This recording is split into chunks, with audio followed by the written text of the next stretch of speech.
Good morning, ladies and gentlemen. Today we are doing an offseason preview for a team that a lot of people think has one of the brightest futures in the entire NBA.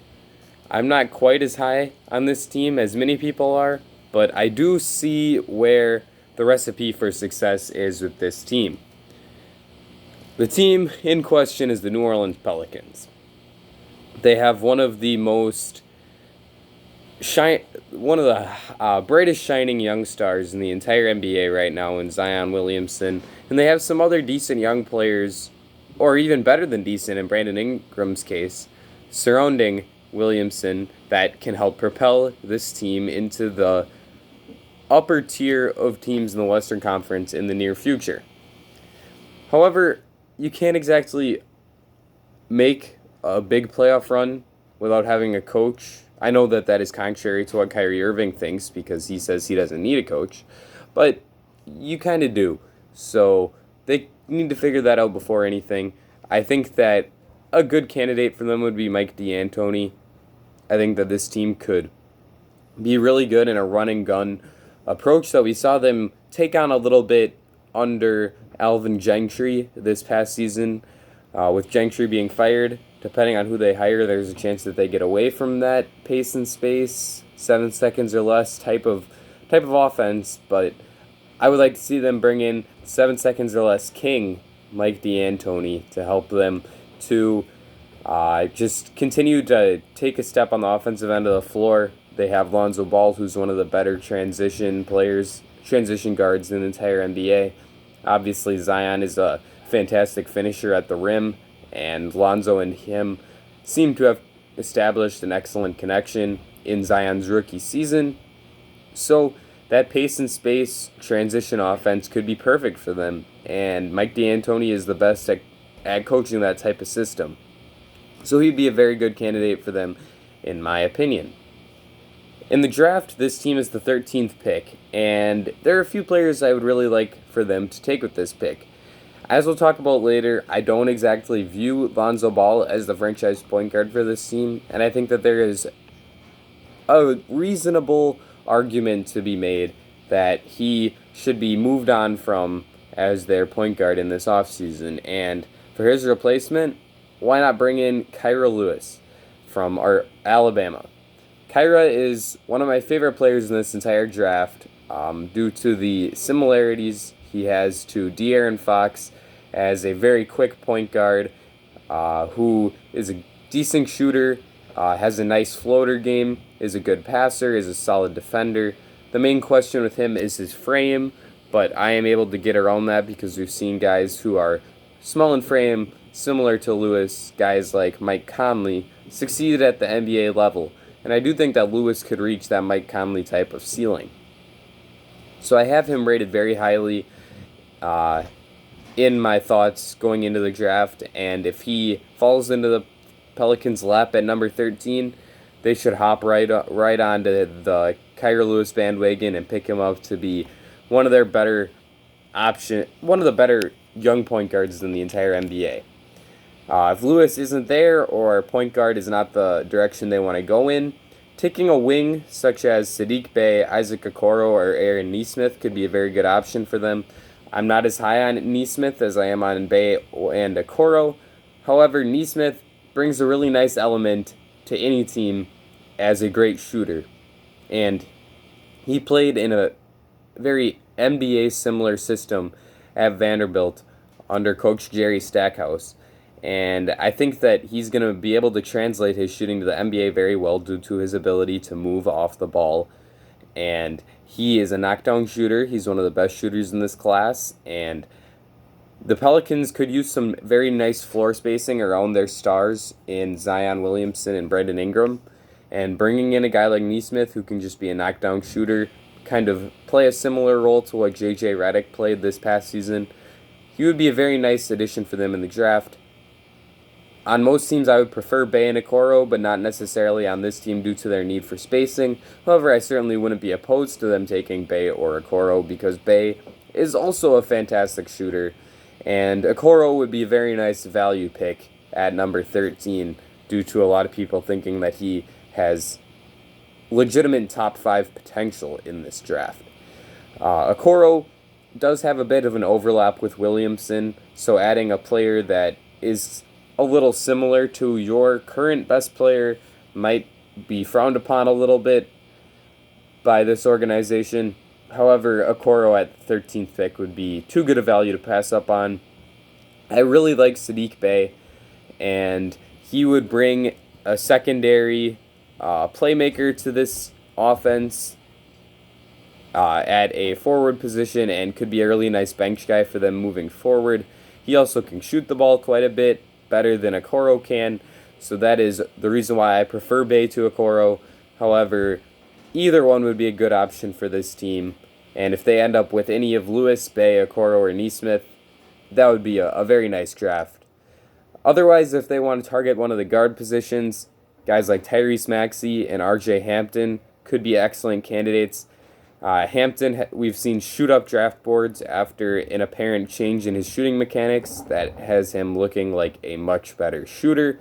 And I'm really not the highest on RJ Hampton due to his questions off the court as a personality. It seems like he is a bit of an aggressive personality. He got in lots of fights in high school, and seemed to be the trigger in a lot of those fights. So he's not one of the players I'm most interested in going into this draft. However, he does seem to have some great potential, especially if he can establish that shot as an athletic guard who can get to the basket fairly easily. Maxey is another guy that I really like out of Kentucky. We've seen the Kentucky effect with Hero and Adebayo, PJ Washington to a lesser extent. We've seen guys that went to Kentucky fall in the draft due to questions about them coming out of college. However, a big part of that might be because of the competition that they had on their own team to get shots up. And that is possible in Maxey because a lot of the time he was playing with two other point guards in Emmanuel Quickley and Ashton Hagens. So I think that he is one of the more underrated players in this draft class, and I think that Maxey is going to end up being a very solid starter level player in the NBA. This team also has 3 second-round picks, the 39th, 42nd, and 60th pick. I would be a bit surprised to see them take all of these picks so they could either package them to trade up, or just trade out of this draft with a couple of them by swapping them for a future second-round pick. Otherwise, with the 39th and 42nd pick, someone like Sam Merrill and Emmanuel Quickley would be 2 candidates for them there. Guys that can provide more spacing and are very good shooters.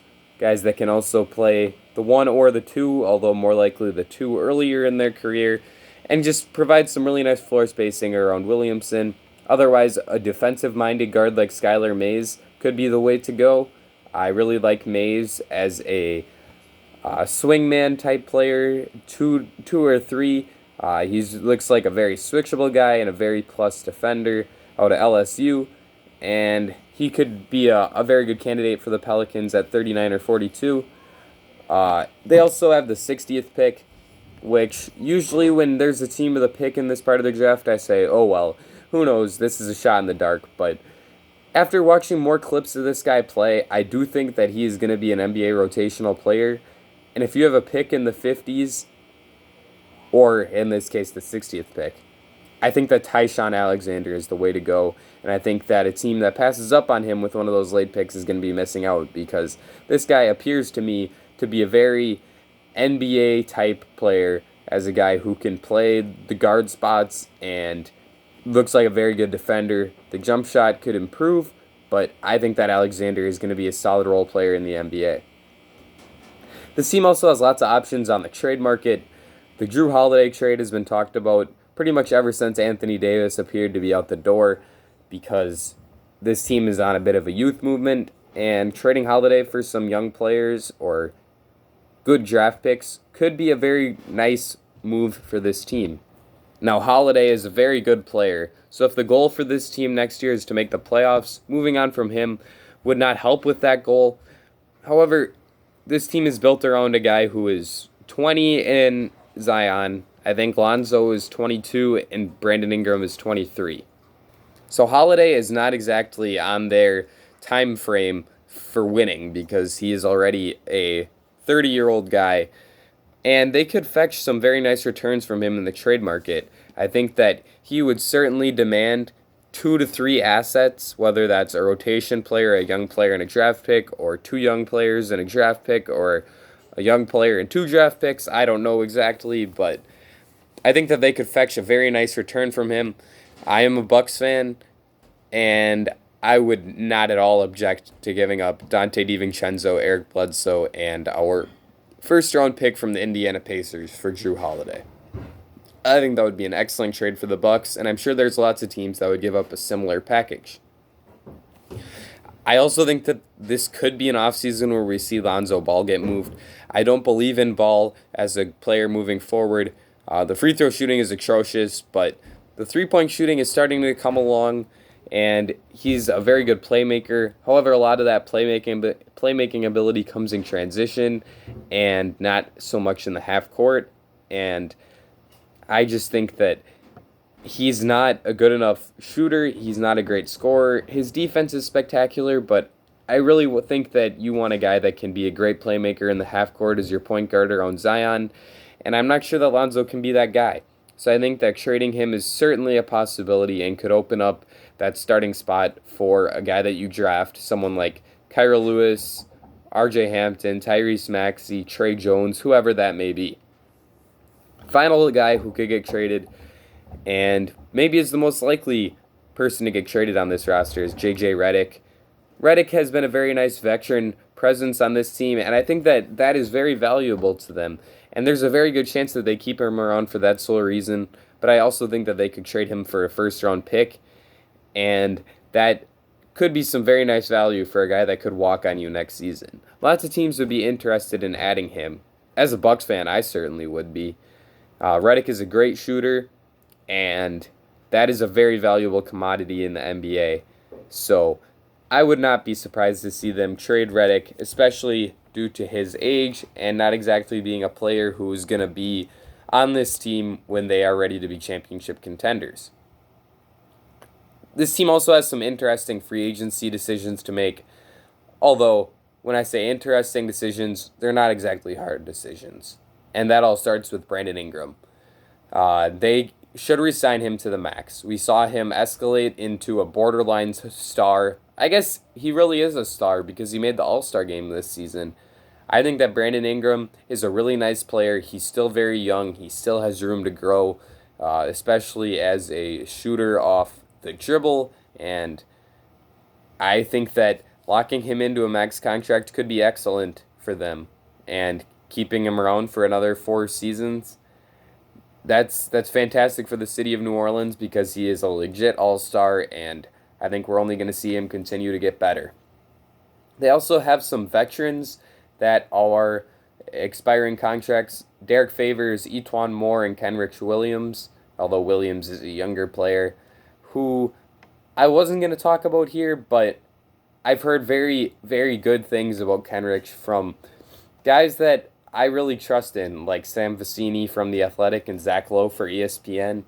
Guys that know a lot about basketball who are very high on Kenrich Williams and think that he is someone that the Pelicans should get more playing time because they think that he can develop into a very good player. So, based off of what those guys say, I think they should keep him around. However, I haven't seen much film of him, and I'm not really sure what type of player he is. But if he's as good as those guys that I really trust say, then he should certainly be kept around.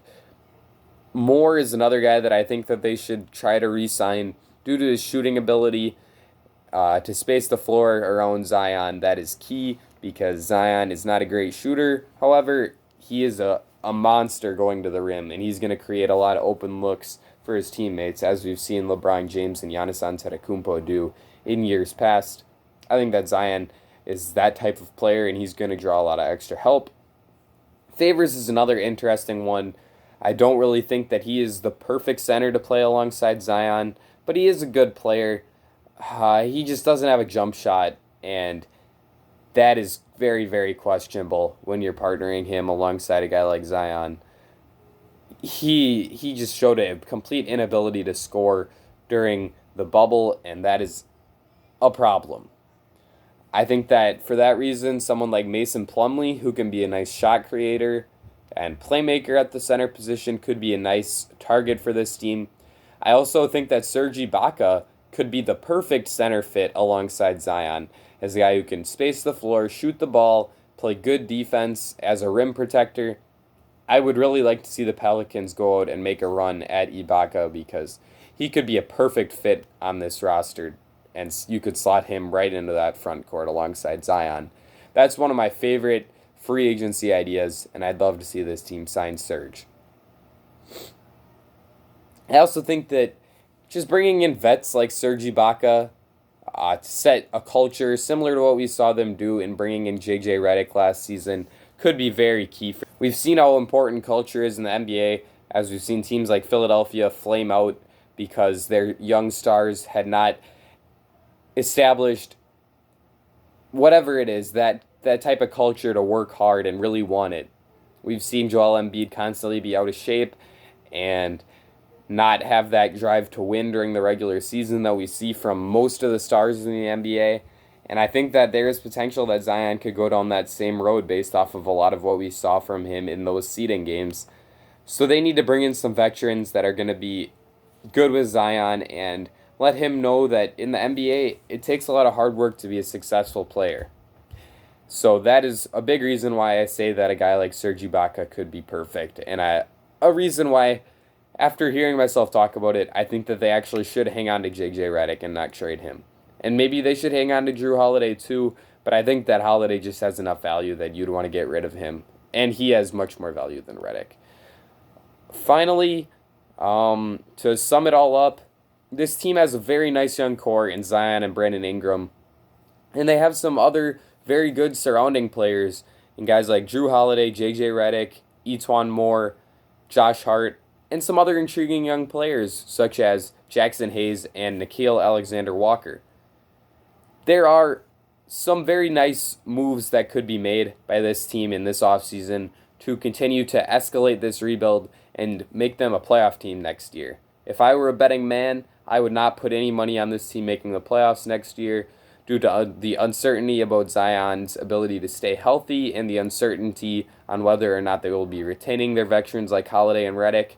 However, I do think that this team does not need to make the playoffs next year. As long as they are competitive and they see growth from their young players, next year will be a success. Thanks for watching.